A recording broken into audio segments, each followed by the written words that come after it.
Okay, the Daily Guide this morning. There's a big story about gold exports, but what's more interesting as well has got to do with politics, because there's a UP, the return of the UP, but not the traditional UP as you would know it. Alan Kyerematen is now forming a united party. And it's on the front page of the Daily Guide this morning. Court adjourns Daddy Lumba's funeral case to October 28. And gold exports peak to $8 billion. Five have been injured as well around Manso, because we understand that some residents are clashing there. KGL makes millions for NLA. That's the assertion by Dr. Razak Opoko. But the bigger and interesting story for me is about Alan Kyerematen now forming the UP. Winston is the next general secretary of that party. I beg you. I mean, what do you think about the name? Well, about what, the name? Yeah, the name. Let's start from there. Well, I think it's a smart one. You think so? Yeah, I think it's a smart one. Based on where he's come from. So, if he wants to, first of all, if you're forming a political party, you want to get people from the group that you belonged to. And if you want to do that, you get it from the NPP, group. And what better way to name a party, the UP, the United Party, which is supposed to be the tradition that the NPP comes from. Yeah. I my thought was that this could go either way, right? So obviously Alan Kyerematen has come from the NPP, right?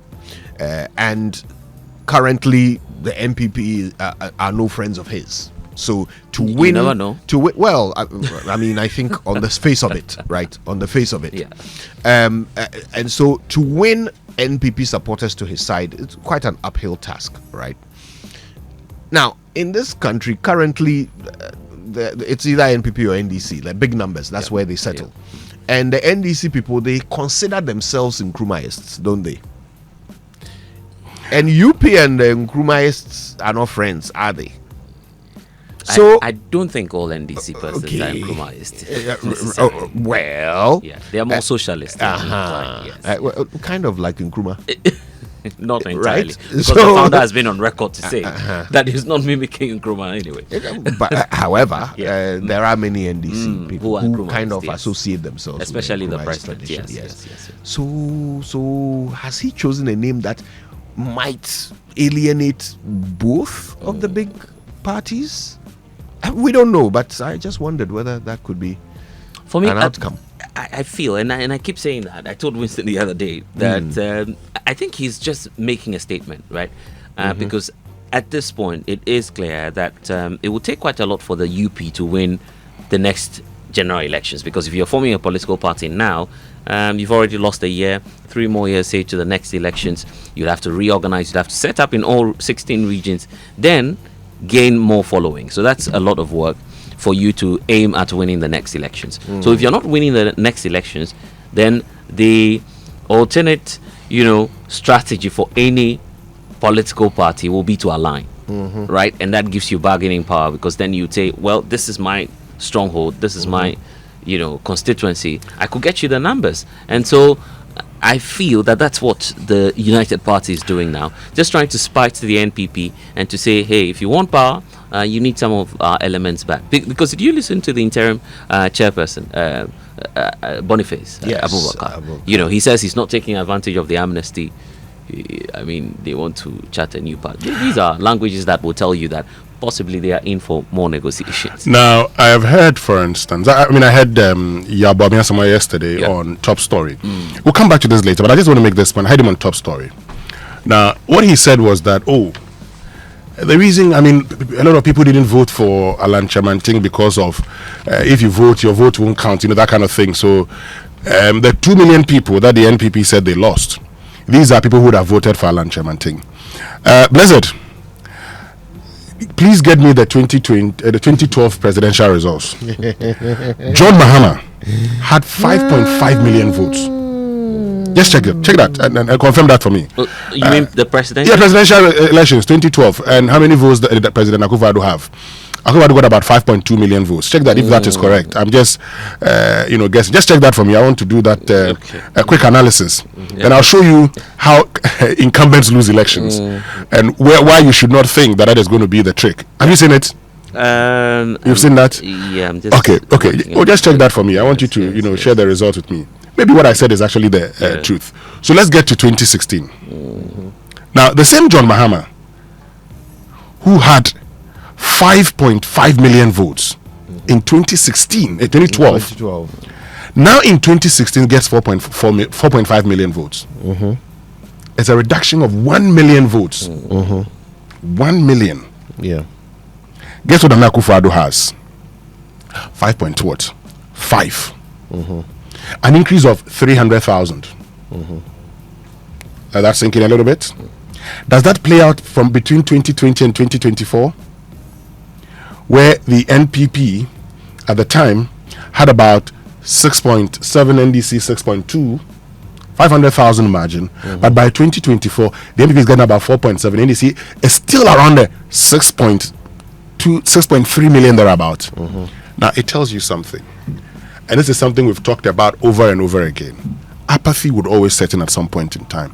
But there are members of a governing party who would always have issues with their party and not show up to vote. Now, if you look at the NPP's, the NDC's vote, from 4.5 to by 2020, Mahama had 6.2 million votes, 1.7 million increase, with Akufo-Addo getting what? Getting some 1 million increase. That in itself should tell you that the premise on which Yababian Sama does his analysis could be flawed. And if you see, people say that sleep is the cousin of death, always check your performance in the last elections. The Insight says Alan's United Party birth promises to end NPP-NDC Duopoly and transform Ghana. Energy Minister Lord's NPA boss for innovative dynamic leadership. Thomas Sankara's legacy lives on in Burkina Faso 38 years after his death.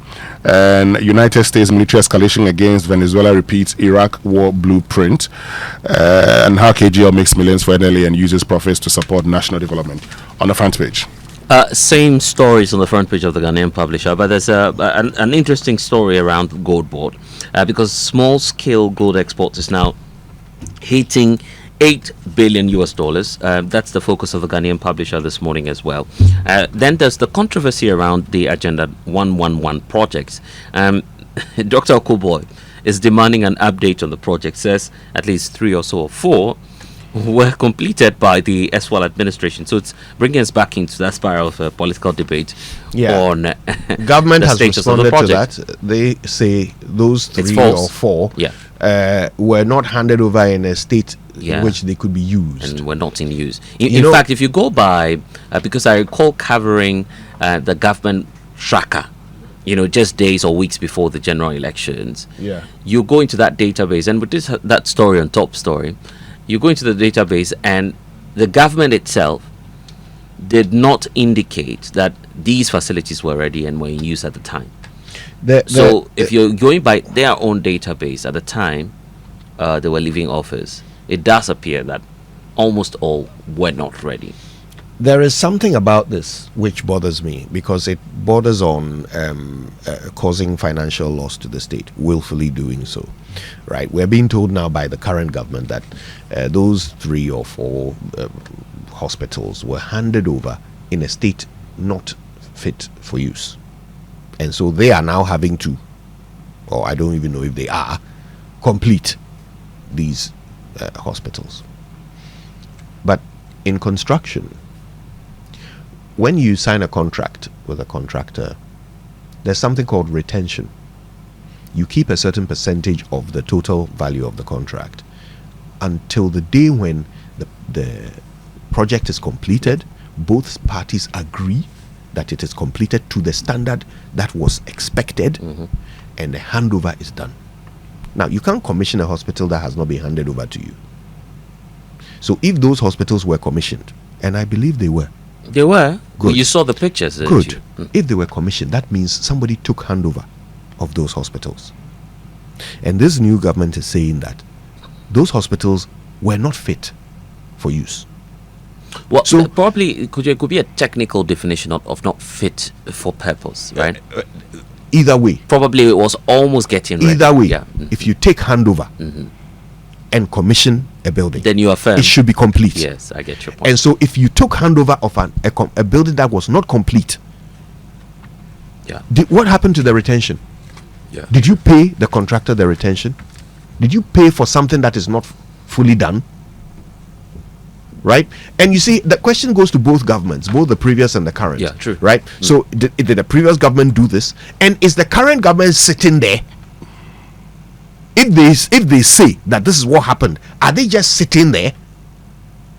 Are they not going to name names, arrest anybody, prosecute anyone? Because this one is a slam dunk. I think part of the challenge is also got to do with political credit. Because if you're a president, you're leaving office, and your baby, your brainchild, Agenda 111, it's picking off, you want to commission a few so that when you go out of government, you say, well, we started commissioning it. Yeah, but if you willfully cause financial loss to the state just to look good, well, you should suffer the consequence. So I'm not saying that's what's happened. I'm saying that's what they are being accused of.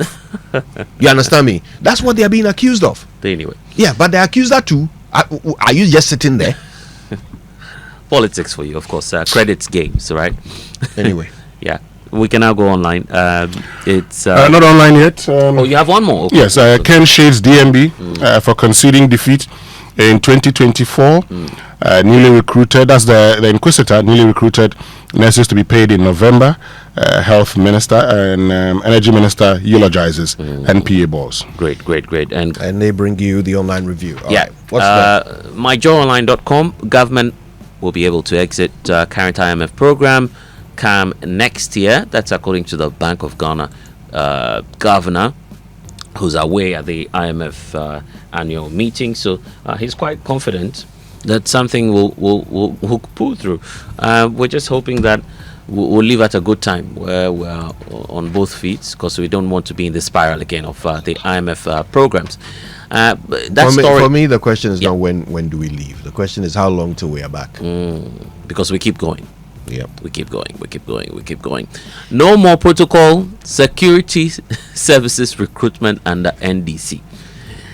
And that's coming through from the general himself, Johnson Asiedu Nketia.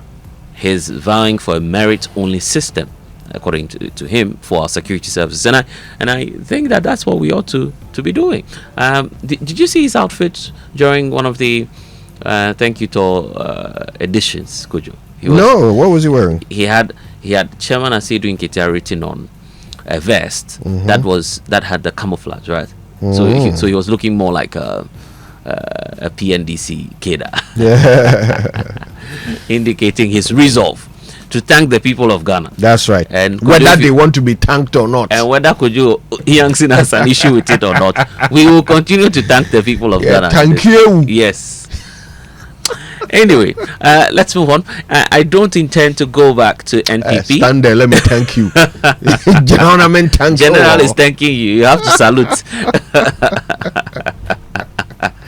I don't intend to go back to NPP. They lack values. That's according to Boabeng Asamoah. It's interesting how life could be. Boabeng Asamoah, used to be defending the NPP, but now he says the value is gone. Their values are gone. Yeah. Oh, not even one. All the values, I guess. Anyway, let's wait until 2028 elections, I believe, and see what will happen. All right.